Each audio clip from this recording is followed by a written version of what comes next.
La frase, 2 metros bajo tierra, resuena con tanta fuerza que casi se ha relacionado con la idea misma de la muerte.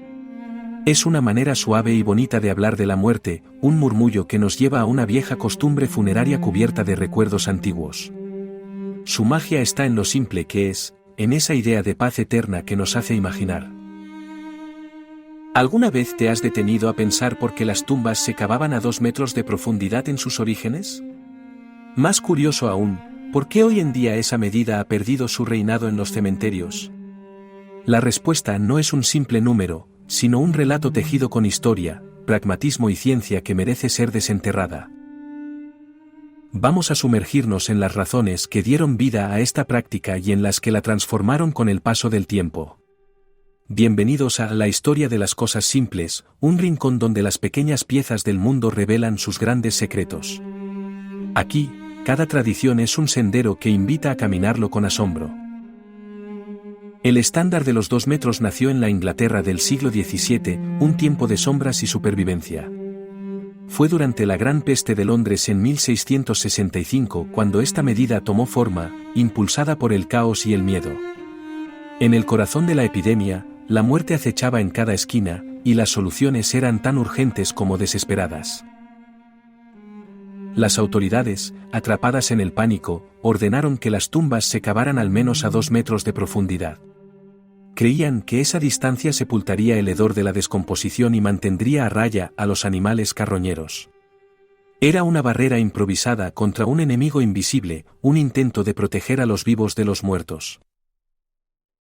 Sin embargo, aquella regla no descansaba en los pilares de la ciencia, sino en la necesidad del momento.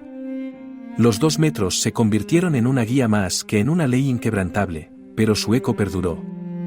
Tal vez por su aire de autoridad o porque era más fácil aceptarla que cuestionarla, cruzó océanos y llegó a tierras lejanas como Estados Unidos. Cavar una tumba de 2 metros nunca fue tarea sencilla. Durante siglos, los sepultureros enfrentaron el desafío con palas y picos, luchando contra suelos rocosos y el agotamiento. La profundidad ideal chocaba con la realidad, el agua subterránea, la dureza de la tierra y el cansancio dictaban el límite de lo posible. Así, aunque 2 metros era el objetivo, no siempre se alcanzaba. 1 metro podía bastar en suelos firmes, mientras que 2 eran un riesgo que pocos estaban dispuestos a correr por los carroñeros. La profundidad se convirtió en un equilibrio entre esfuerzo humano y necesidad práctica, moldeada por el terreno y no por una orden rígida. Hoy, el estándar de los 2 metros ha cedido terreno en los cementerios modernos.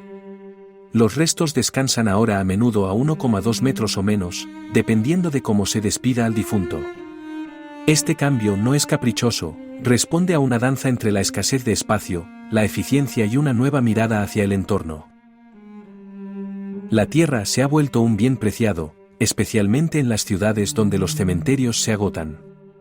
Tumbas menos profundas aprovechan mejor el suelo disponible, y en algunos lugares se apilan ataúdes en doble profundidad, separados por concreto. Los 2 metros, en este contexto, serían un lujo que pocos pueden permitirse. Las preocupaciones ambientales también han dado un giro a esta historia. Los entierros ecológicos, con cuerpos envueltos en materiales biodegradables y sin embalsamar, buscan devolvernos a la tierra de forma natural. Estas tumbas, más cercanas a la superficie, aceleran el ciclo de la vida, dejando atrás la idea de preservación eterna. La ciencia nos cuenta que la profundidad influye en el destino de los restos. A 2 metros, la falta de oxígeno ralentiza la descomposición, convirtiendo el cuerpo en una cápsula del tiempo. En cambio, a menor profundidad, los microbios y el aire tejen su magia más rápido, un proceso que los entierros verdes celebran como un regreso al abrazo de la naturaleza. Para las cenizas, el espacio se reduce aún más, pues las urnas piden poco a la tierra. La cremación, cada vez más común, ofrece una salida económica y flexible, mientras opciones como el compostaje humano o los entierros en el mar ganan adeptos. Estas alternativas reflejan un deseo de aligerar nuestra huella en el planeta tras partir. La cultura y la tecnología han redibujado el mapa de las despedidas. Ya no se trata solo de tradición, sino de elección, un entierro bajo flores silvestres o cenizas convertidas en diamantes. Memoriales digitales y códigos QR en lápidas nos conectan con los difuntos de formas que el siglo XVII jamás soñó.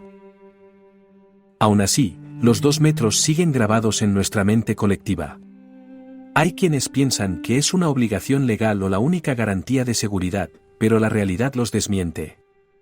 Los cementerios modernos, con sus técnicas y mantenimiento, han silenciado temores antiguos como el de los carroñeros. El abandono de los 2 metros es un reflejo de algo mayor, buscamos despedidas más conscientes, únicas y amables con la tierra. La frase, 2 metros bajo tierra, sigue siendo una metáfora poderosa, pero su literalidad se desvanece. Ahora, la muerte se adapta a los vivos, no al revés.